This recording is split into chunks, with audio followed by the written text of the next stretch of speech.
Chris, you spent 30 years in the BBC, and I know that now you're teaching people how to produce television, but I'd like to know how you started.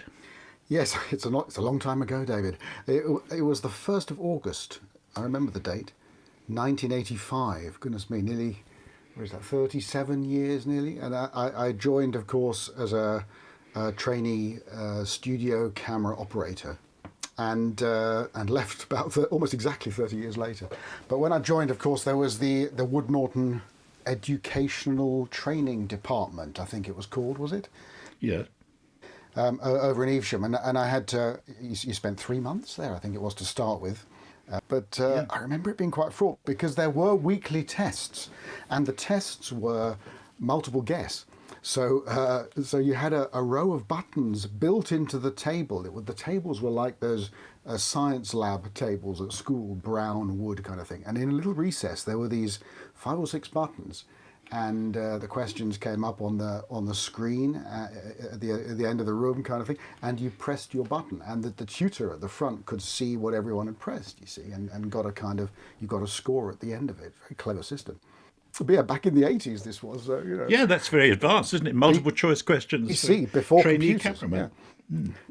Yeah, but if you failed, if you didn't pass this was on a Friday you had the test. If you didn't pass, then you had to take that week's test again, the following week, as well as the following week's test, and you had to pass them both. Otherwise, you went home. That That's was it. fascinating. And a few people did go home, so it was quite, stressful. I have to say, though, the tests actually weren't that hard because it was all such interesting stuff. And we were also, and we all worked as a group, helping each other to learn the stuff. I remember one of the things, of course, we had 2-inch quad VT machines were the vogue in those days. And we had to learn how to line one up. Can you imagine? And it was, you took the doors off the front and stuff, and there were all these boards that you had to tweak with a screwdriver and get all sorts of azimuths right and things like that. And it wasn't our area. We wanted to be cameramen making pictures, so we had to do this VT thing. And we made up a rhyme, I can't remember it now, wish I could, about what you had to do in what order and stuff, so that we all had the same rhyme and said this rhyme as we did it, and all passed. So it was very much a team effort in a way. It's kind of like, irregular verbs in French. It was one of those things that you just had to learn, and then once you had passed the test, you could forget about it.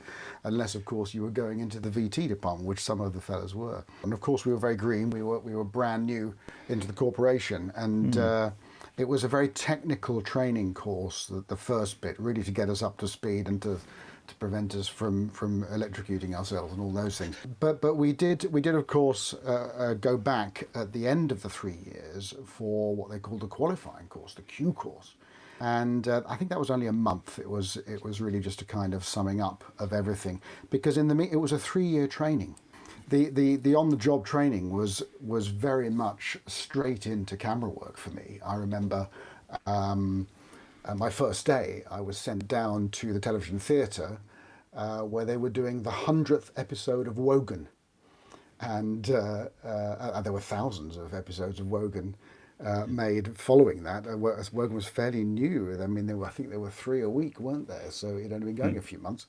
And I did hundreds of them myself as a cameraman and became very blasé about it. But then it was terrifying, of course. And I only wish that I'd known on that first day that I could make a call from the gallery, because I had to pluck up the courage to use the payphone at the stage door to phone my mum to tell her that I was doing Wogan, you see. And so I secretly picked up the phone and put in my 10p and was telling her. She didn't believe me, actually. I said, I'm doing the Wogan show. She didn't. I expect she thought I was going to appear on it or something. But just as I was talking to her, the dressing room door opened directly opposite me, and who should come out but Terry Wogan himself. And I just hung up and ran from the phone box. I wish I'd known that he was such a nice guy, because I could have said to him, Terry, would you mind saying hello to my mother? She doesn't believe I'm here. And he would have done. He'd have said hello to her. Yes. But of course, that was my first day in television, which... and I remember I was given the job of making sure the crane's cable didn't snag as the crane went backwards and forwards for the music number. And I tell you, that cable didn't touch the ground. I was like a matador, like a sailor with it, preventing it from snagging on anything. It was amazing. Yes. I'm sure everybody was smirking at me as a new boy. But we went back for our Q course after 3 years, having done, of course, in that 3 years, a lot of time in the studios, but also a 3-month outside broadcast attachment. It might even have been 6, I can't remember. An attachment to news. We didn't do any film. I was hoping there'd be some actual film, but of course film was dying a death really straight away then, and everything was becoming electronic, so we were taught all the video stuff.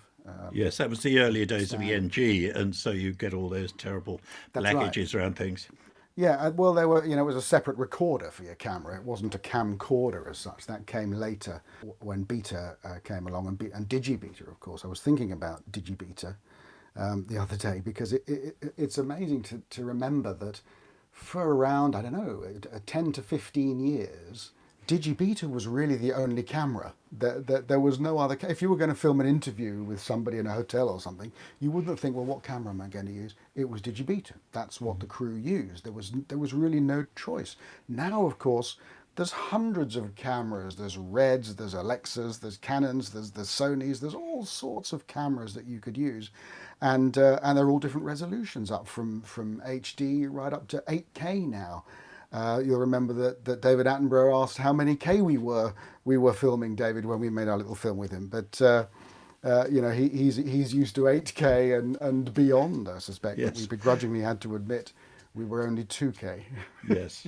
Now, listen, we'll talk about camera development and your work with training people in using cameras, and go back to the time when you were on the studio floor, because you sent me a list of all the programs you'd worked on, and I think it would have been easier if you'd sent me a list. It would have been shorter if you'd sent me a list of all the programs you hadn't worked on. Yes. Give me some of the best, or some of the worst.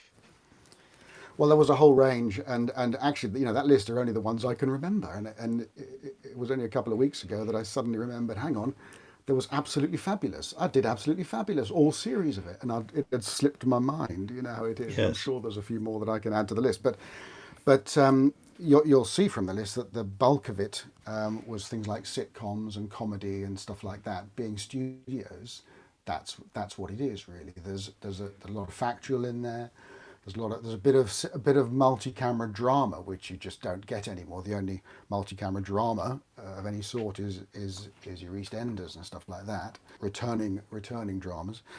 And so I feel quite privileged to have done those multi-camera dramas like House of Eliot and all of those. A classic one that was Star Cops, which everyone's forgotten now, but it's got a bit of a cult following, which I loved doing. It was very creative because it was in space. Star Cops, there's a clue in the title. And so we were putting cameras on their side and upside down and stuff, and then people would walk in on the ceiling and things like that. So it was great fun. Yes. To play around with that. And we had lots of wires for people hanging on wires and stuff as well. So that was a lot of fun.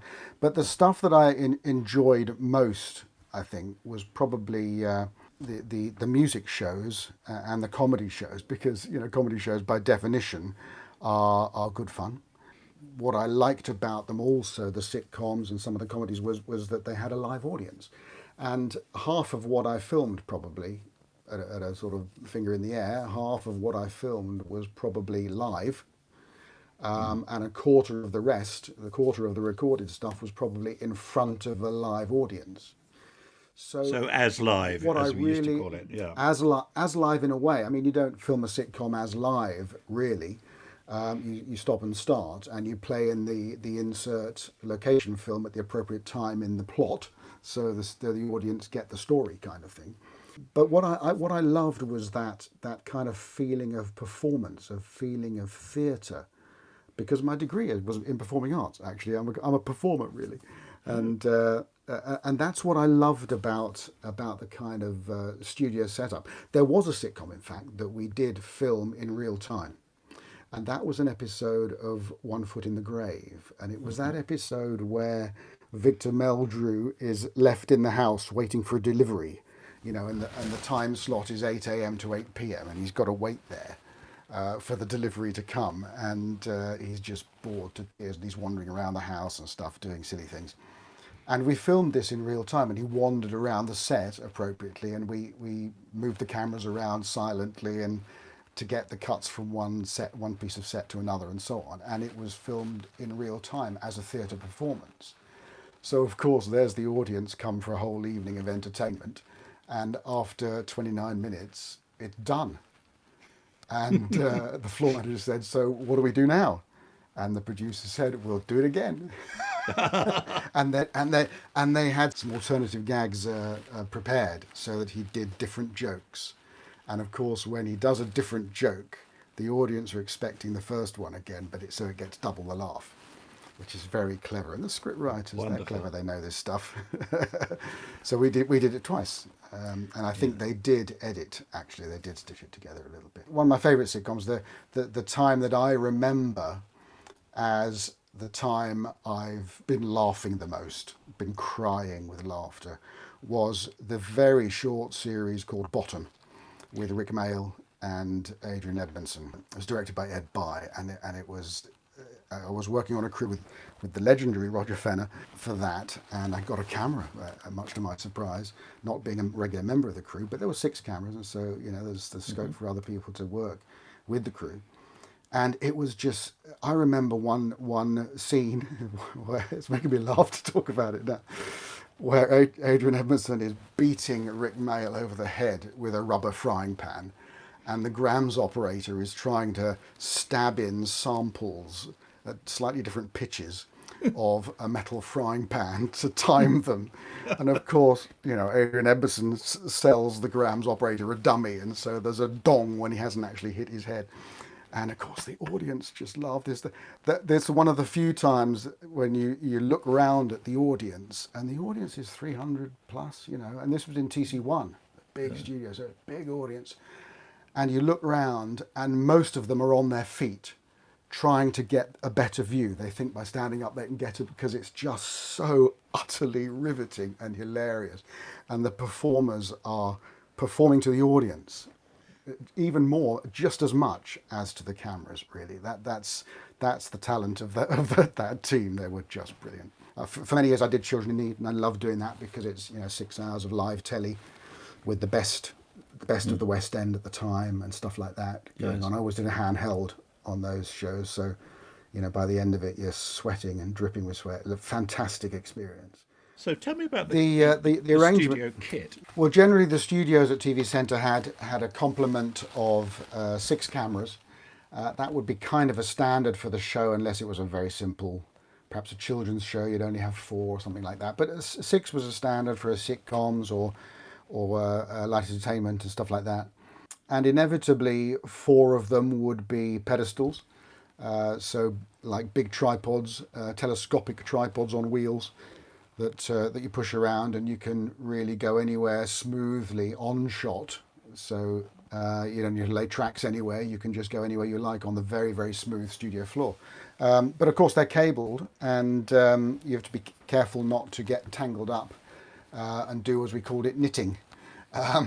So the director very carefully plans the shots beforehand, so that each camera is cabled in a certain direction in the studio and takes certain shots, so that the cameras don't cross the cables. But you kind of, as a cameraman, keep track of it and untangle yourself when you can by throwing the cable over one of the cameras, so that you're back into a kind of untangled situation. Otherwise it can all go very wrong. And if cables get taut and so on, which they do if they get wrapped around each other, then there's a danger that the cranes are going to drive over a cable, and that can be quite hazardous. Because of course if a crane drives over another crane's cable, it's got power in that cable, and sometimes it was 400 and something volts DC. Which causes a big bang and actually welds a hole in the cable guard, as I've seen it do. Yes. Which Oh, is really? not best. So it does actually happen. Oh yeah, it does happen. There were different sorts of cranes, weren't there? There was if I remember, a mole crane and a heron. That's right. There were essentially 3 cranes, and these are the old-fashioned types of cranes. You don't really get them anymore, because these were cranes where the cameraman sits on the front. and and he's counterbalanced on an arm by an enormous lump of lead, which you trim according to the girth of the cameraman. On a day-to-day basis, kind of thing, yeah, and that might be swung by, in the case of the Nike crane, that might be swung by two people, and there's somebody tracking it because it has a powered base on which everybody stands and sits, and it can drive around the studio at quite a speed if you want it to. So very flexible devices. The Nike was the biggest. The Mole, yes, that was a kind of crane off the science fiction of the 50s, but it worked remarkably well. And these cranes had been adapted by the workshops at Television Centre so that they did what we wanted them to do. And the smaller was the Heron, and that was a Vinton crane, and all Vinton kit is named after birds. So that was a Heron, and there was a Fulmar pedestal, and all sorts of other Yeah. bird names, except for the small jib arm, which was a dolphin arm because it looked a bit like a dolphin. So that was the exception. But yes, there was all these different bits of kit, but they've largely gone away now, and it's been replaced by other bits of kit because now cameras are smaller and lighter, and so they go on the end of a jib arm, however long it might be. You know, I use the Technocrane, which is a modern version, really the kind of ultimate crane, which is a huge telescopic crane with just a camera on the end, and the camera operator uses a joystick, and somebody else does the telescoping of the arm. That has two swingers as well, and probably two people pushing it around. It doesn't have a powered base. So it's a number of people operating a crane, and that's also interesting and slightly different to pedestal operation, where it's just one person operating it. Because as the cameraman on the front of a crane, you've got to coordinate your team behind you so you all know what you're doing, so that shots begin and end all together. You don't want to finish the crane down on the arm while the track is still continuing. You want it all to finish and start and finish together, really. But of course, you know, if you get an experienced crew behind you, you hardly need to tell them what to do. You just say, right, we'll do a high wide and we'll go into the two shot and then pull out the other side to a low angle, and they'll just do it. And you sit on the front, and it's a joy to just the camera, feel the camera move where it needs to move, and all you need to do is to point it and maintain focus, of course, and you might even be zooming too. So there's still quite a bit to do, but having experienced people on the back is the way to do it. You look very Now, carefully at who's going to be behind you if you're crewing up. quite. Now, there's a hierarchy of crews, I suspect. I suspect there were crews that were more popular than others, and also presumably there was somebody in charge of the crew. Tell us about the management on the studio floor. Who was in charge of who? There was always a camera supervisor who was in charge of the camera crew, and there'd be a sound supervisor and so on for the different crafts. But there was a camera supervisor, and he would have a number two, a senior cameraman who would stand in for him when he was on leave or whatever, and then two other members. So the crew would consist of four people. But then you would add to that core group of four with however many more you needed from the pool of cameramen that were available. And as a trainee, when you qualified, when you were first qualified, of course, you went straight onto the pool. And that wasn't a bad place to be because you could work with lots of different supervisors.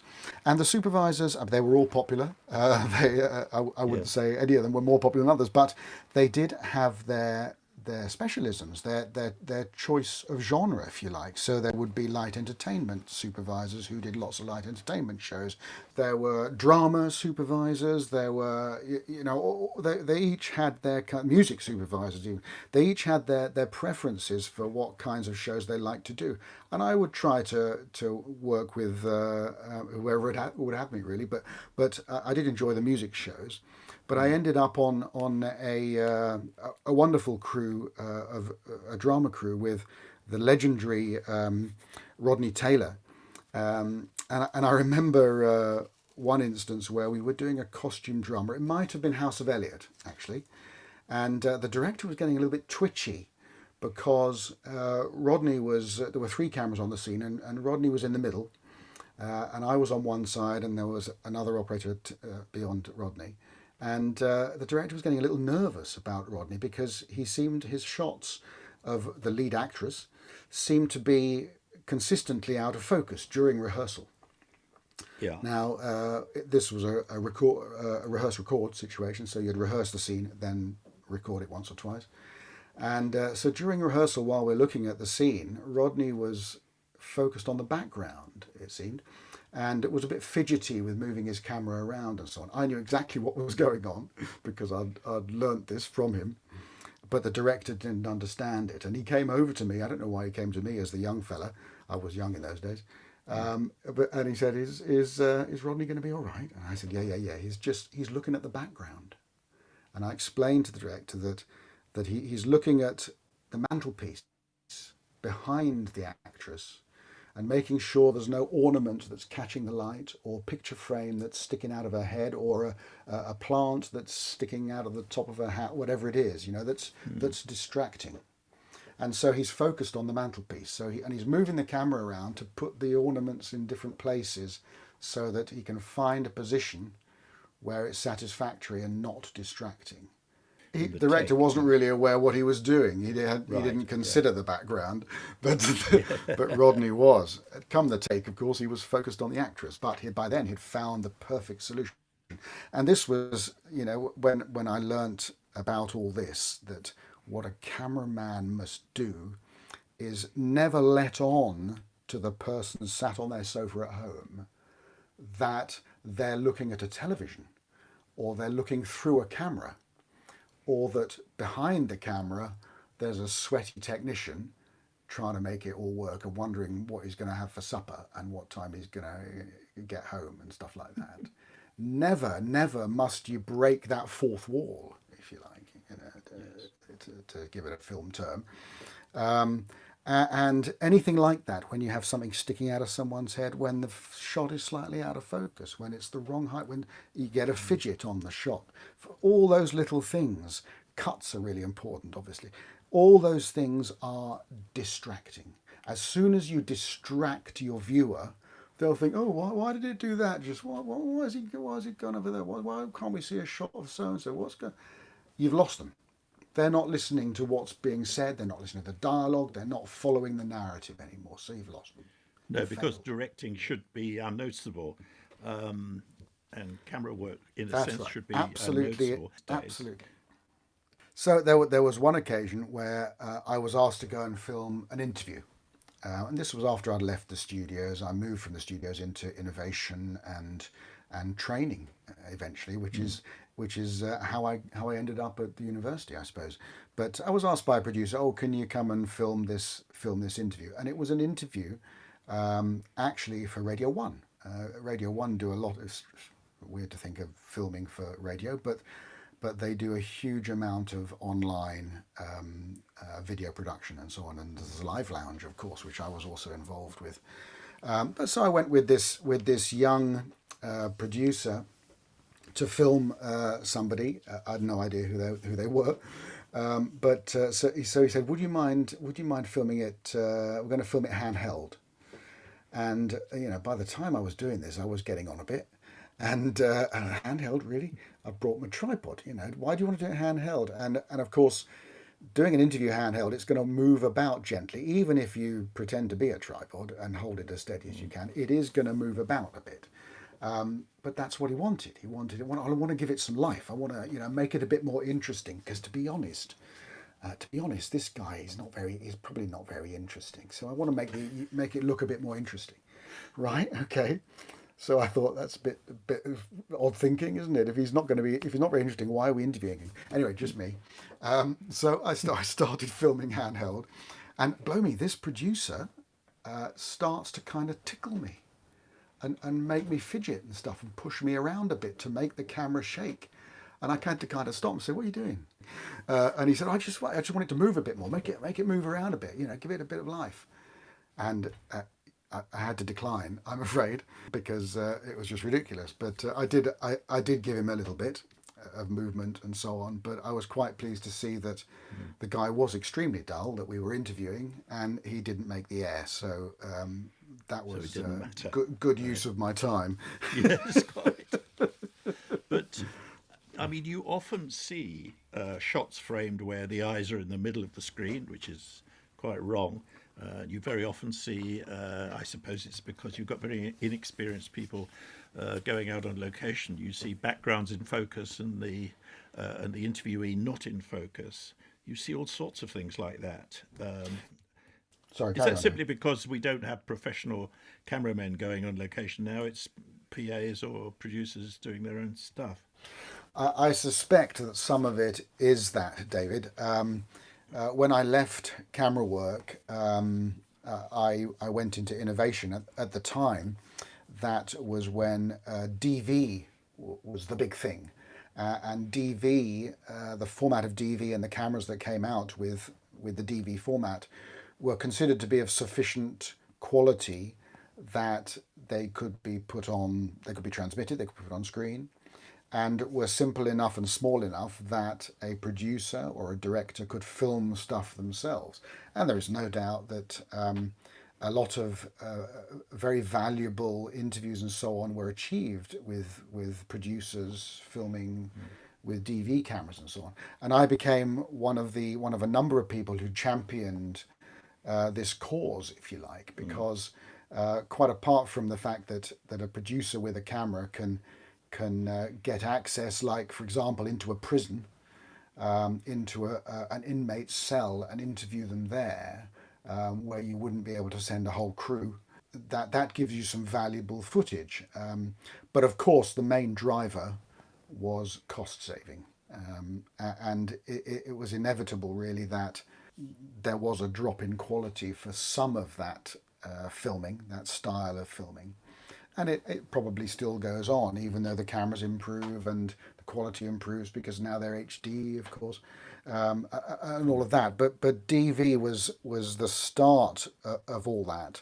I suspect that also some of what you're seeing and I've seen it too on the news channel, BBC News Channel, and other news channels, is because the trucks that go and grab a story here and there with a dish on top to get the signal back to television centre or wherever are not run by cameramen. It's the engineer that Yeah. operates the camera, and so he's going to have much less experience operating a camera than a cameraman who's doing it all the time. And of course, the engineer is also doing the engineering bit, so he's got other skills. Yes. But you're not going to get the same kind of shots and elegance of framing and thorough checking of focus and all those things that one would expect. But the technique of framing the eyes right in the middle of the frame, or gun sight framing, as we call it in the trade, Yes. that's really inexperience, I suppose, and it does look very old-fashioned, and it looks even worse in widescreen, of course, than it did in 4:3. But framing the face behind the captions is something I see all the time. On the news channels, of course, they've got an awful lot of caption space because there's an awful lot of text they want to put in there. So the framing has to be very carefully defined. Yeah. Very effectively, I think, most of the time, but occasionally you see it fall down. But a lot of these interesting framing things have come up over the years, and yeah, I'm old enough to have been around when widescreen came in, of course, and before that, when breakfast time started, breakfast television started. And I did my fair share of breakfast time. It was a good week. You did a week on of breakfast time, then you did other stuff because you were in for like 6, but by I think it was 9 o'clock in the morning or 10 o'clock in the morning, your day was done. So while you had to go to bed early, you actually had the day to go shopping and so on, which so it's quite a good deal. But I Yes. remember there was a debate going around at the time of breakfast time that maybe we should be framing breakfast time tighter because everyone's watching in their kitchens where the tellies are smaller. This was a genuine debate, which Ah. never caught on at all. But it came back when widescreen came in and HD came in, because the resolution has increased and people were buying much bigger screens, of course, and so the idea came, well, maybe we should be framing looser Yes. because that we can see more and that we don't need to be so tight. Yeah. Why do you want to see someone's face 3 feet across? It doesn't make sense. But of course, that's the point of having a big screen. It does make sense. In the cinema, it works with tight framing and so on. So Yes. that really didn't catch on either.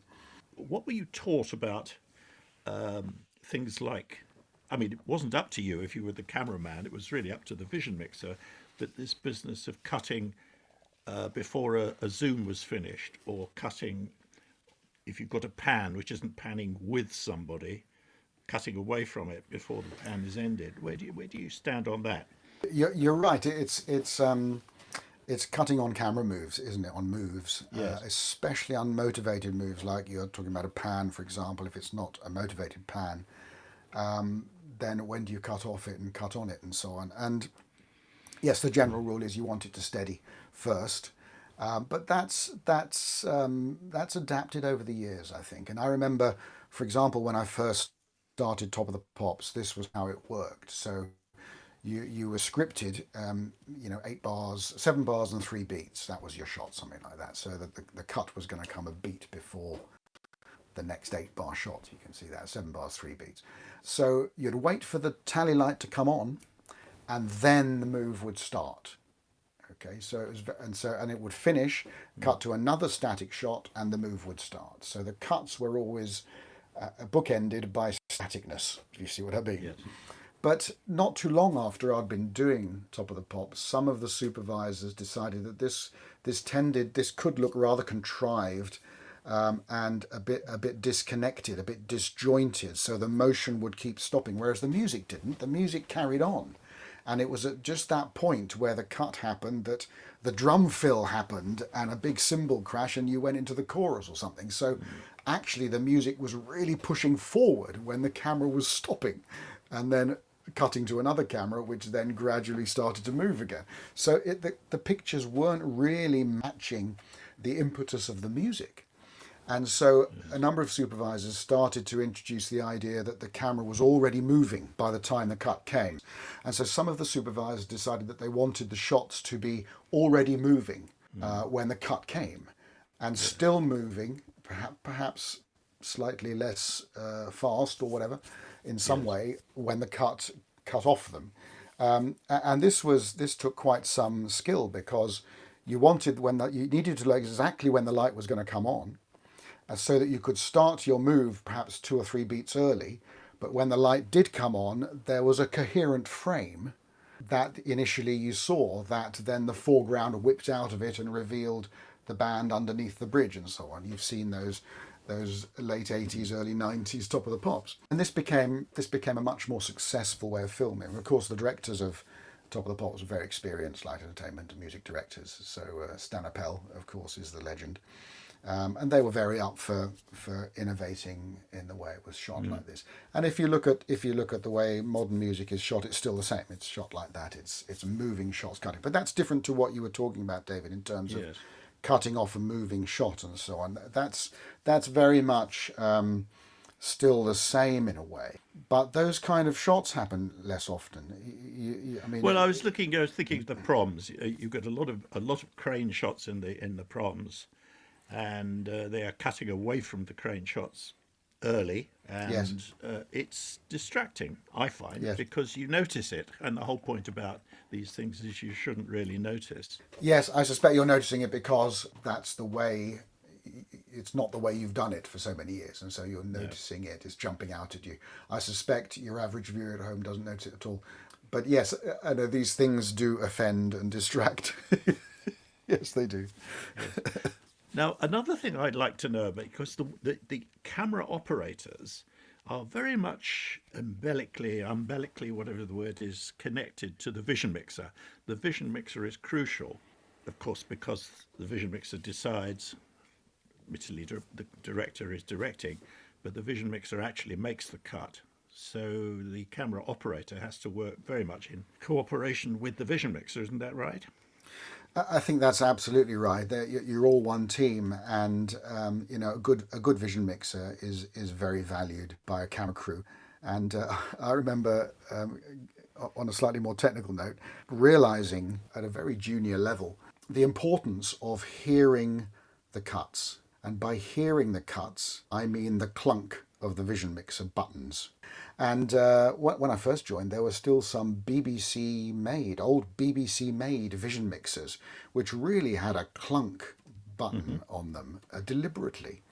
And so when we bought in Grass Valley vision mixers and other vision mixers, they actually they were silent, and they actually had to have a mimic, a little sound that a relay made, so that the cameramen could hear the cuts happening. Should And say the that reason that's through the talkback that you're listening to. through the talkback, yeah, that's right. You hear it on talkback. That's right. So, and I realised this was so important because one day that little relay broke. And I said to my supervisor, I can't hear the cuts. I don't know when anything's, something's wrong here. And he realised as well when he listened, subconsciously we couldn't feel the cuts happening, kind of thing. You could look at them and see them on the floor monitor, but you couldn't feel them happening, and it was slightly unnerving. And so the engineers replaced the relay, and as soon as we heard the cuts again, it became clear to me, because if you hear the cuts, you hear the pace of the cutting as it's happening, and that gives you a lot of clues as a cameraman. Because as a cameraman, sometimes you've got to decide when you're going to change a shot. Suppose you're filming a discussion program and you're on a 3 shot of 3 people sat on a sofa or something, and one of them starts speaking. You want to try and get into a single because you're on the side of the cameras that's where the single should be from. So if you hear the vision mixer cut and your light hasn't come on, you can guess it's going to be 3 or 4 seconds before there's another cut, which might be to you. So you've got 3 or 4 seconds to make that quick change to a single. You see? And that's so valuable to be able to hear those cuts. And if you want to make a change and you hear a cut and it's not you, they haven't come to you, you've got 3 or 4 seconds, because the average duration of a shot on television is between 3 and 4 seconds. You've got the pace of cuts from hearing the vision mixer cutting. That's really extremely interesting. The other interesting thing about multi-camera work is, of course, you need to know what the other cameras are offering, because if you've got an interviewer and an interviewee, you presumably want the shots to match. Yes, and there is a clever system for that. In your viewfinder, of course, you have mainly the output of your own camera, so that you can frame the shot and focus it and so on. But there's a clever little button on your zoom pan bar that when you press it gives you mixer out in your viewfinder. And if you ever watch an interview happening, a sequence like that, or something like panorama or something like that, those mixed feed switches, we call them, because they give you a mixer output feed. They're flicking all the time, and cameramen often look at the mixed feed more than they do at their own shot, because once you've framed it and it's in focus, unless the subject moves, there's nothing to look at really. You may as well look at the mixed feed, and by flicking between the opposite camera, the mixed feed of the opposite camera, when it's cut up on the vision mixer, and seeing your own, you can judge that how well they're matching and so on. That's the way that's done. Right. But of course, working on crews, you get a feel, and certain supervisors will have preferences for the height of the camera. Some will want it to be slightly below the eye line, some will want it to be slightly above the eye line, and all these sorts of things. Of course, camera height is critical for making people look good. And one of the things that we were always taught, and we were always striving to do in the studios really, is to make people look their best. Whatever the program was, whether it's a discussion program, light entertainment, of course, if they're performing and so on, you want to make them look their best at all costs. And so it's really the cameraman's responsibility to look out for a trailing bit of hair, or the collar's turned, whatever it might be. But also, one of the most important things is camera height. And I've worked with a number of presenters. Dale Winton was a tall fella, God, great presenter, and he was 6'4", something like that. And so whenever you're filming Dale, he was stood up full height, and the camera had to be right at the top of the ped. So I did loads of programs with Dale, Pets Win Prizes, and many national lotteries, which he used to present for many years. And you always end up with a stiff neck after that day, because you're looking right up at the viewfinder because the camera's so high. But that really does, it makes the chin look a little bit more pointed if the camera's looking down on somebody, and so it's more flattering. Now, talking of the camera looking at people and getting the best out of them, tell me about Michael Kane, because I think you did a program with him when he was talking about how to make the camera love you? Yes, he's it's on YouTube actually. Anybody can watch it. It was, I think it was about 1987, where there was a series of acting masterclasses, and Simon Callow did one about restoration theatre. They were produced by Mariah Aitken, and I think she did one about acting in the theatre, maybe. And Michael Caine did one on acting in film, obviously. And they really were, the whole series were really brilliant, really interesting pieces. And I was lucky enough to be able to film the Michael Caine one. In 1987, I'd only been in a couple of years, so I was still a trainee. And I remember when he came into the studio, we were all a little bit in awe about this legend of the industry coming in. And he came round every member of the crew, and there might have been 20 of us in the studio, possibly more, and shook our hands and said, "Hello, I'm Michael Caine." And eventually someone said to him, "Michael, we know who you are. You don't need to tell everybody that you're Michael Caine." And he said, "I always do." Because one time he'd shaken hands with somebody, and they'd mistaken him for another actor and said, "Oh, you were fabulous in that so-and-so movie." And he wasn't in it. So they'd mistaken him for somebody else. So now he always makes a point, apparently, of introducing himself as Michael Caine, and he was charming for the whole thing, and such a source of good advice about looking towards the lens when you're looking next to the lens, how close you can get to it, and so on. All of that, hitting a mark, that was a good one. So if you've got to walk forward and hit a mark, so that you're smack in focus when you hit that mark. Start on the mark and say the line as you walk backwards, so that then as you walk forwards again, the line will take you to the mark. Really nice little tips, and I use some of these for my students on the course. I show them the clip of Michael Caine describing these techniques. And there's one or two moments where I appear as a young fellow, which of course they have no idea about. And there's even a point where there's a two-shot of me and Michael Caine, which they enjoy, when I had plenty of hair.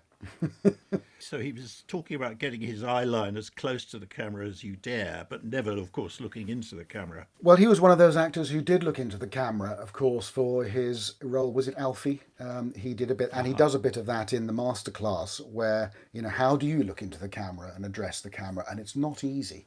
And this is another thing about eye lines. Are another thing. There's the who looks into the camera. Presenters look into the camera. Newsreaders look into the camera, but actors generally don't, and so it's breaking that fourth wall again. Yes. It's looking into the camera is a very powerful thing, and it means something slightly different to looking off camera. And I remember there was a documentary a few years ago about soldiers who'd come back from Afghanistan with terrible injuries, and they were being interviewed, and they were looking into the camera.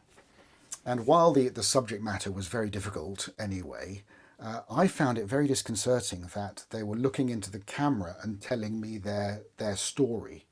To me, that made it feel like they were acting. I didn't believe them. Yes. Yes. Yes. Whereas if they'd Interesting. been looking off camera, it would have felt like an interview, which it was, and so on. So this thing about looking into the lens or just close to it is very subtle but very powerful. Yeah. And sometimes I worry that people fuss so much about making the eye line really tight to the lens. Sometimes it's so tight, especially if you're on a bit of a long lens, because of course the more the camera pulls back, the narrower that angle becomes. The closer the eye line becomes, sometimes it looks like actors are looking down the lens when they're not. They're not. It's not intended that they are, because the Yes. eye line is almost too close, and that's distracting again. There's that word. It's distracting, Yeah. and suddenly I'm thinking, why are they looking down? Why are they? And I've lost. I'm not paying attention anymore. Yes. So it's lost me. You see. So it's one of those subtle things. This is fascinating, Chris. These are great insights, if I might say so. Now, because it's my favourite comedy ever, I think I must ask you about Blackadder, because that was done in front of an audience, and it's beautifully timed.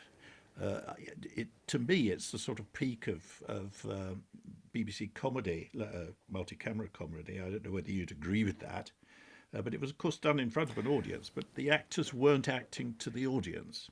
No, the actors I think were very much acting to the cameras, but they you know they were all very talented, very experienced performers, and so they knew exactly what they were doing about the timing and so on, and they knew about the audience laughs, so you've got to pause, you've got to wait and time when you start again.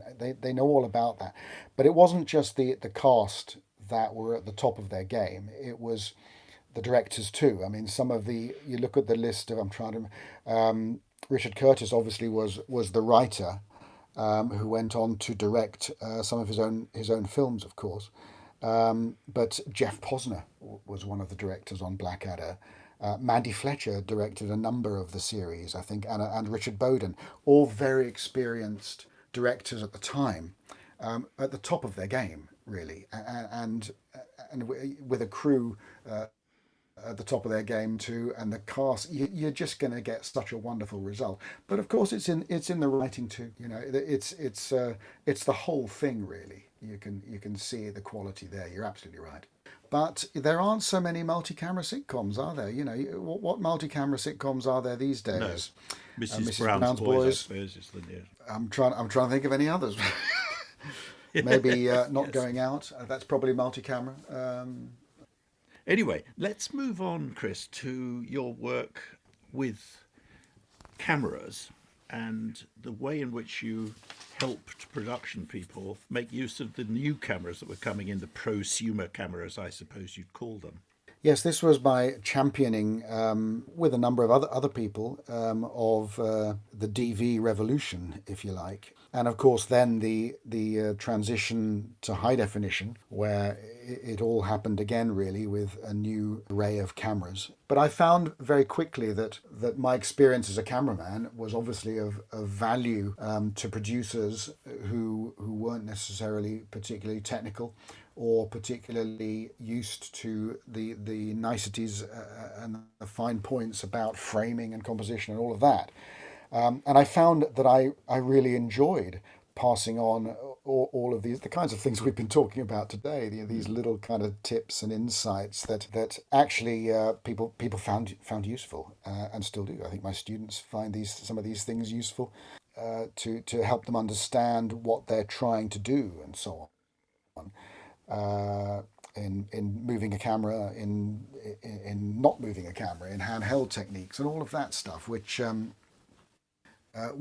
all really important. And of course, one of the things that came in with high definition was the ability to film in either interlaced or progressive, so to mimic the motion of film with your You camera. better explain With a this because I think many people listening may not know what we mean by that. it's By it's a pet interlaced, for example. subject. It's a pet subject of mine. Yeah, but it's Interlaced. it's a very interesting one. It is. Go on. Interlaced is you can think of as being live video, live telly, and progressive is the motion that you see in Hollywood movies, really. And Is it the if you've not difference noticed between a difference, 50? Is it the difference between 50 images per second and 25 images per second, or 24 that's images right. of film? It's that kind of thing. You're absolutely right. It's essentially the difference between 50 movement changes per second and 25 or 24 movement changes per second. Because if you Right. have more than around 35 movement changes a second, then the eye can't see the changes because the eye refreshes at around 35. It depends how old you are, how hungover you are, and things like that. But around 25. So interlaced, which has 25 frames per second, but two fields of interlaced image per frame, which means there are 50 movement changes per second. So essentially, that looks more like real life motion. Whereas film, for cost reasons really, only has 25 frames exposed on celluloid per second. And even if that's converted into interlaced video by putting it through a telecine machine, because each frame, each field of each frame is scanned from the same frame of celluloid, you get no movement change between the two fields. So you will only ever get 25 movement changes. So it looks juddery. And I mean Yes. juddery in a good way, in a nice way. We like it for some reason. But people like it, And, don't they? and I think Why? Why? they do. Well, that's interesting. That's interesting because there's a thesis in this for one of my students, I'm sure. I think the reason that people like it is because it adds energy to the motion. We took, as part of the experimentation of this, and this was a whole project that I ran with some other colleagues called digital cinematography, where Mal Young, the head of drama at the time, wanted a kind of film, progressive film look, a juddery film look for Digibeta. And we did a lot of research and so on, and came up with what we thought was the best one, which became the BBC's kind of standard post-production process for making video look like film. And at the time, we had a vision mixer set up, and I was putting various bits of live telly through it actually, and set up on the vision mixer. I had it so that the paddle, the slider on the vision mixer, could go from essentially interlaced to progressive. So you could add a film judderiness effect as you push the paddle upwards, say. And so one of the things I put through it was live horse racing from Channel 4. So these horses are galloping around the track in interlaced because it's a live event, it's interlaced, that's what it does. And interlaced handles fast motion very effectively. So lots of horses galloping, ideal for interlaced. All the sport and Olympics that you watch is interlaced when it's live. And if I switched the paddle up and turned it progressive, it looked as though the horses galloped faster. Now, of course, they didn't. It wasn't speeded up. It just looked as though they kind of were giving it some suddenly. And so it's something to do with the drop in the refresh rate of the motion makes them Yes. appear to have more energy. And I've seen that. You can see it now, because if you look at horse racing live on the telly, then look at it on iPlayer, it looks different. Look at Strictly on live telly, it's interlaced. Look at it on iPlayer, it looks different. Look at the Olympics on iPlayer, they look different, where there's lots of motion. Football looks different. Well, I think EastEnders is still interlaced because the idea with Yes. EastEnders is it should look real, and Yes. so it looks like see interlaced because it has a much more real feel to it. It feels like it's happening now. It's live. It feels like it's a live event, or if not now, then very recently. It's current. It's happening now. Whereas 25p or a progressive juddery film effect feels more like this is a crafted piece that has taken some time to put together from the past. You see what I mean? But most drama on television would be progressive, presumably. Absolutely, yes, because it's mimicking high budget Hollywood movies. It's wanting to be Yes. in that camp. And that's what we're used to seeing dramas look like, and so it makes sense. EastEnders wants to be current. This is what happened earlier today or yesterday in Albert Square. You see, so it makes sense. There was an experiment with Casualty way back. Casualty started at Television Centre, I believe, but there was an experiment to give it a film effect, and when there was uproar from the audience, they said, "What's gone wrong with Casualty? It's looking weird." Of course, your average punter doesn't really understand what they're looking at in terms of motion portrayal, Yeah. Yeah. but they very quickly switched back. Though I believe now they are filming progressive, and as is Holby and so on, wanting to sit more in the kind of drama genre camp. One of the projects I was lucky enough to be involved with was developing a super lightweight two camera kit that could be maneuvered from in through doorways, could be taken on location with the minimum of effort and without power, without mains power. And so this became a two camera wireless trolley, and it was engineered essentially by my colleague Andy Benjamin, who started as an engineer in Television Centre but moved on to greater things and is still supporting the BBC.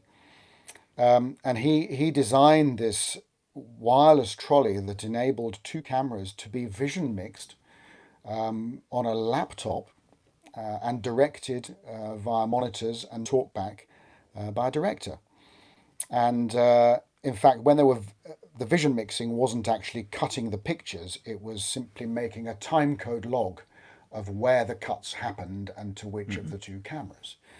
So it's a very kind of flexible little system. And I was given the task of taking this all the way to Glasgow from London for the River City team to have a look at.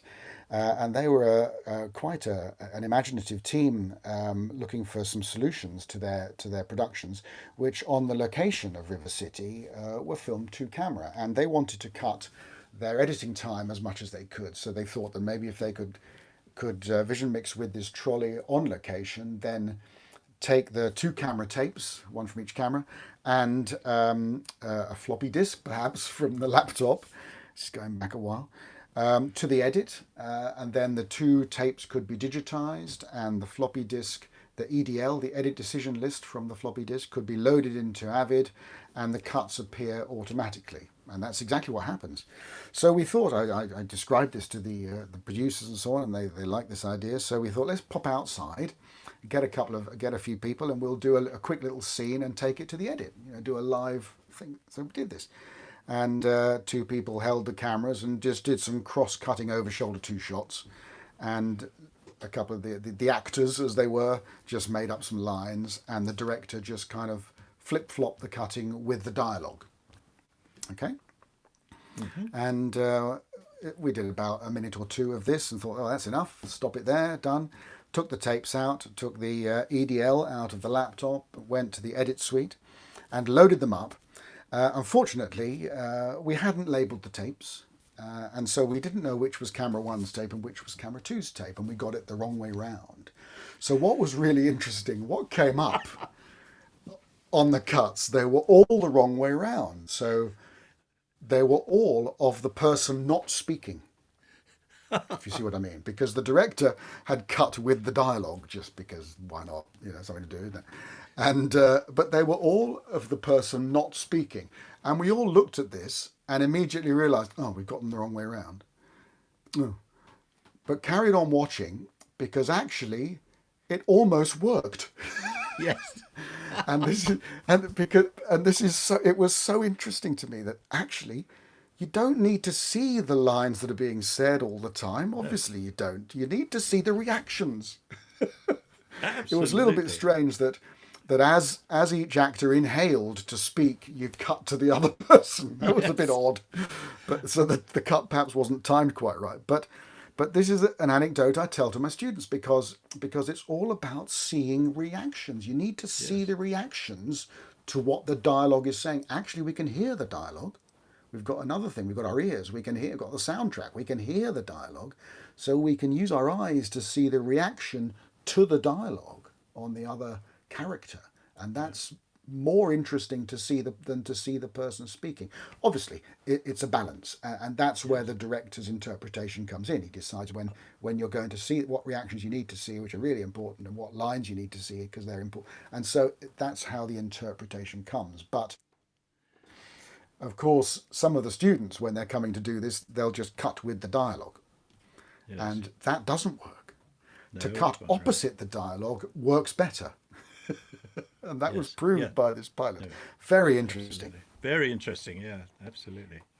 Now, listen, if you watch television nowadays, the tendency is for cuts to be too fast, in my view, and the whole thing unnecessarily busy. And if you did the same with the sound, nobody would be able to watch a program at all or listen to a program because the sound is crucial and is nearly always That's an continuous, whereas interesting point. the vision is all over the place. It's like a pop video very often. Too busy. Do you think that's true? Or is that just me being an old fart? I don't think it is. I think you're right. I think that a lot of directors and editors, even more likely, like to keep the cut rate high in the view that it is maintaining visual interest on screen, and there's something to be said for that. But it's rather like the producer wanting me to shake the camera around on the interview and make it look more interesting. It's Yes. that sort of thing. It's not something I teach. I want the cuts to be right. And if the shot lingers, it's got to linger for the right reason. And why is it lingering? This is what my students need to explain to me now. Why is this shot? Why are we cutting off that shot at that point? Yes. Why are we lingering on this shot? All this is so important. I like to really make them think about it carefully. And it's surprising what they come up with sometimes. Actually, it really is. It's rewarding. I find it very rewarding to be able Yeah. to start them from nothing in a way, and turn them into an adequate filmmaker, mediocre filmmaker, by the end of the Yes. degree. It's interesting that if you watch feature films, good feature films, they still obey the rules that we, I suppose, would like to think were the correct rules. I mean, you can break rules, of course you can. But if you watch feature films, it's often purer, in quotes, than a lot of television. Would you agree? I would agree, but then they have more time and more money to get it right, and they're never ever ever live. Just think about that. A No, feature that's film is true. never live. So but feature films break rules. I mean, if you take something like the 180-degree rule, in a multi-camera studio, it's quite a challenge to break the 180-degree rule because of the way things tend to get set up generally. You better But explain that. Do you mean crossing the line? yeah, crossing the line. Yes, so you're staying one side of the Yes. line, so you're not going over the 180 degrees of that line essentially. Yes. It's known as the 180-degree rule, but Hmm. in movies, that rule is broken and abused quite a lot, and deliberately. Often, if you look at Christopher Nolan's Batman films, Hmm. there's moments where he gets close to the line and jumps across it, deliberately. Mm. And there's lots of debate about why he does it deliberately and so on, and whether he's done it deliberately, which he hasn't commented on. But there are also moments where, in fight sequences in the same film, where he crosses the line and it looks like a mistake, actually. So, Yeah. who knows? A fight Yeah. sequence is a bit more busked, isn't it, kind of thing. So, maybe Sure. maybe it is a mistake. I don't know. It's hard to imagine that people of that caliber make that kind of mistake. But the great editor Walter Murch, who edited Apocalypse Now and many other movies, provides a list of edit decision importance, if you like, and crossing the line, kind of what he calls 2D geography or something like that, is way down the list. It's like down there Hmm. at 5% importance. Yes. Whereas what's at 50 something percent importance? The performance, the emotion. That's the most important thing. Actually, that's what you want to see. And that might Yeah. be reaction we were talking about, of course. That's what you want to see. And the audience will cope with the fact that you've crossed the line without really noticing it. It does jar with me, you're right, David, but Mm. after 30 years in television, you get sensitive to a crossing of the line and it jumps out at you, kind of thing. Yes. But you must try to, we all watch television differently now, don't we? But you must try to Yes. remember that the average viewer who the telly is for doesn't necessarily Sure. notice the same kind of things that we are, and is True, but I mean, if you have experiencing the an performance in a interviewer certain and an way. interviewee, yeah, but if you have an interviewer and an interviewee and they're both looking from left to right, they're not looking at each other. Of course, That of is course, crossing the line, and that would be horrible. yeah, I think this is very interesting, Chris. I mean, you've said a lot about the grammar of television, the grammar of anything that's visual, and I think there's an awful lot there that's of great interest. Is there anything more you'd like to say? Have you got any horrible moments that you remember, apart from working with me? Oh, don't be silly. I can remember working on Micro Live when you were producing it. When I was a That's right. trainee. In Yeah. fact, I shouldn't say that. It makes you sound ancient, doesn't it? Yeah. But Yeah.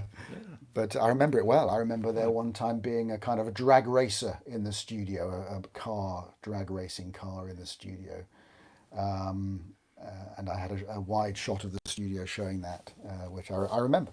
It was one of my first kind of shots that I framed myself, if you like, as a trainee.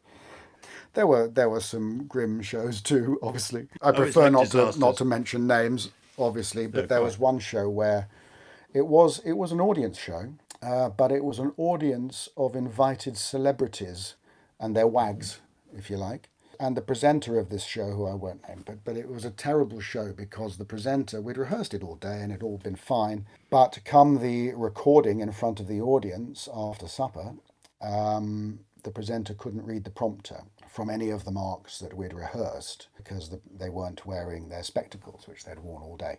Well, we pointed this out as much as we could. It wasn't going to change. So we had to essentially redo the whole show. And every time that the camera wasn't close enough or the floor monitor wasn't in the right position or whatever it was, the presenter gave the crew grief in front of the audience. And I was doing the presenter's main camera, so I got a good deal of it. And by the end of the evening, I was pretty depressed by the end of the evening. It was grim. Yeah. You got the blame for what was And as effectively his or her problem. Yeah, I think so. And they had this problem. They were insecure. There are lots of reasons, but Yes. They didn't behave in a professional way, and we were trying to. We did. I think the crew did. We did our best. But then, as I was slumped at the bottom of underneath the audience seating kind of thing, as the studio audience left, there was a tug on my shirt sleeve, and it was Alistair Stewart, the newsreader, who had been in the audience. And he said, and he gave me some reassuring, I won't tell you what he said, but he gave me some reassuring words and said that everybody in the studio knows, and just left it at that. That kind of rescued me. How very thoughtful. Yeah, very thoughtful. And there were some great days. I remember Children in Need days. One of my memories that I still have and brings me out in goosebumps still. And Children in Need is perhaps one of the shows that I still miss. I would love to do Children. I couldn't possibly do it. It's so physical, the kind of thing I did back then. But I remember being in TC1 at 9 p.m. That was the kind of peak viewing time of Children in Need, and the show had scheduled the Icelandic singer Björk, who was in the charts with that wonderful single "Oh So Quiet," which starts as a real kind of whisper. And the set was a huge tall set that was 3 stories high with gantries and so on. And she started right at the top in the middle of it in a follow spot and started this song. And then it explodes into a huge band and backing singers and everything. And TC1 exploded in visual effects and sequin and sparkly ribbon explosions and all sorts of stuff. And the dancers came out and she came down the spiral stairs and it just all happened. And I was running backwards and forwards handheld. And the fire lanes were just rammed with people from Television Centre who'd come in to have a look. And the audience were just on their feet. It was just a moment then, And the shots that we'd rehearsed went out of the window. But because we couldn't do them because the fire lane was blocked with people and the audience were on their feet and it all kind of began to fall apart. But of course, some of the directors who directed Children in Need, I think on that occasion it was probably the great Stuart MacDonald. He just took over and directed it live, busking it live, and the camera crew delivered whatever they needed to, and it just happened. So it was a real moment, and I still kind of miss that show.